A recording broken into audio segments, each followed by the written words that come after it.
Kalian udah baca belum? Tuh, baca. Menteri Bahlil ajak masyarakat hemat gas, matikan kompor kalau masakan sudah matang. Dongo, ini yang bego gua apa elu sih, Lil? Hah? Kita nggak pernah matiin kompor, sengaja biar nggak capek cetak-cetek. Ngapain buang-buang tenaga matiin kompor? Hah? Sengaja biar gosong, biar item. No, kayak lo tuh. Lagian lu jadi menteri asbun amat sih, Lil. Segala ngeluarin statement kayak gini. Lo bukan hanya mancing emosi ibu-ibu, hah?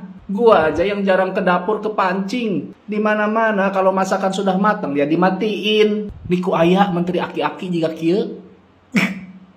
Parut ku aing sia beungeutna. Bahlil ajak masyarakat hemat gas, matikan kompor kalau masakan sudah mateng. Jangan dihujat, ini masih lebaran ya. Ada benernya juga kok yang dibilang sama bapak ini ya. Kalau masakannya udah mateng, kompornya dimatiin, jangan dibiarin aja. Nanti bisa boom, ya kan? Bisa kebakaran, bahaya. Bener ini bapak ini, bener. Teman-teman netizen silakan komentar tapi jangan menghujat ya. Anggaplah ini nasihat dari seorang bapak mengingatkan kita kalau habis masak kompornya dimatiin, gitu ya. Jangan dihujat. Bismillah. THR Pak. Banyak dari kita yang mendengarkan adanya berita bahwa nanti per April sekolah kembali online, sekolah dari rumah masing-masing atau daring. Nah tadi waktu live sempat kita bahas bahwa gimana Pak terus MBG-nya. Nah saya beritahu ya teman-teman ya, bagikan video ini dulu. MBG dananya itu sekitar 8.000 sampai 10.000 per siswa setiap hari. Nah apakah lebih baik dana itu diubah menjadi kuota pendidikan, kuota gratis pendidikan untuk siswa, siswi atau anak-anak kita bisa sekolah dan mendapatkan koneksi internet gratis di rumah dari dana MBG. Bagi teman-teman yang setuju, silakan tinggalkan komentar setuju di video ini. Dan teman-teman bagikan video ini semoga nyampe di teman-teman di pemerintahan, ke Pak Prabowo, supaya ide ini bisa terlaksana. Daripada sulit-sulit kita mengambil paket makan bergizi gratis, kita dapat kuota aja lah, sebulan lumayan kok. Kiranya kita semua saling mendoakan dan jangan saling menyalahkan. Tuhan Yesus memberkati. Kemarin ada berita si Bahlil mau bikin program konversi motor bensin ke motor listrik. Buat gua ini kebijakan tolol dari Bahlil untuk Indonesia. Saat ini APBN terancam defisit 3%. Itu artinya keuangan negara lagi seret. Dan si Bahlil malah ngomong mau konversi 120 juta motor bensin ke motor listrik gratis. Gratis lu bilang? Duit dari mana itu moncos? Segala sesuatu pasti ada biaya operasionalnya. Ke rakyatnya mungkin gratis. Tapi untuk produksinya nggak mungkin gratis. Pasti beli kan? Terus siapa yang mau biayain? Lu, teman-teman lu. Pasti lu pengen pakai APBN lagi kan? Kalau APBN nggak ada, mau gimana? Apa mau naikin pajak lagi? Atau mau naikin harga BBM lagi? Kalau kayak gitu ujung-ujungnya rakyat juga yang dicekek. Negara lagi berhemat, rakyat disuruh ikat pinggang. Lu malah keluarin program yang nilainya bisa ratusan triliun. Sakit jiwa ini. Kondisi ekonomi dunia tuh lagi panas. Harga energi bisa mendadak naik karena krisis global. Harusan fokus jaga stabilitas, bukan malah bikin proyek pencitraan. Transisi energi itu penting. Tapi kalau caranya ngaco, yang ada malah jadi beban. Apa lo? Halo teman-teman, saya Fafiful lagi. MBG bagi saya adalah klientelisme politik. Ini adalah relasi yang tidak seimbang di mana sumber daya dipakai untuk membeli kedaulatan rakyat. Secara sosiologis ini menciptakan snowball effect. MBG akan menciptakan utang budi politik yang bergulung menjadi loyalitas buta. Siswa sekolah hanyalah objek. Target sebenarnya adalah perut pengelola dapur dan supplier sebagai stakeholder kekuasaan. Saya coba kalkulasi loyalitas struktural secara awam dan kasar per Maret 2026 ya.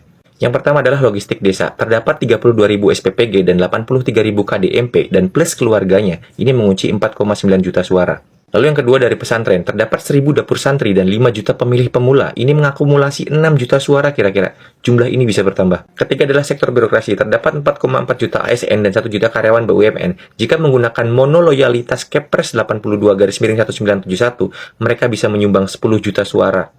Lalu yang keempat adalah keluarga TNI dan Polri. Meski mereka harus netral, melalui disiplin komando rumah tangga, terkunci 3,6 juta suara. Lalu yang kelima adalah masa mengambang. Ini adalah afiliasi ormas dan partai koalisi tanpa oposisi. Ini mengunci 60 juta suara, teman-teman. Totalnya adalah 85 juta suara. Jika dilihat dari suara sah 2024, ini setara dengan 56%. Hasil pemilu sudah terlihat dari sekarang. Bisa jadi tujuannya adalah memimpin seumur hidup. Saat ekonomi menghimpit, muncul moral economy of the poor, di mana masyarakat terbelah menjadi dua, antara kelompok loyalis logistik yang memilih makan hari ini, dan kelompok logis strategis yang memikirkan kesejahteraan bersama dan masa depan. Melalui MBG kita akan melihat kekalahan yang dirayakan. Masa depan adalah hari ini. Semua tergantung kamu. Bye. Oke teman-teman, saya Fafipul lagi. Sekarang saya mau membahas tentang bagaimana negara membuka rakyat dengan banyak cara. Kita sering merasa merdeka, tapi tanpa sadar ruang gerak kita sedang dikepung dari berbagai sisi. Dulu, negara mengontrol kita melalui Panopticon, sebuah menara pengawas yang mengawasi seluruh aktivitas narapidana. Tapi sekarang kita masuk ke masyarakat kontrol, di mana kekuasaan tidak lagi butuh dinding sel berteralis.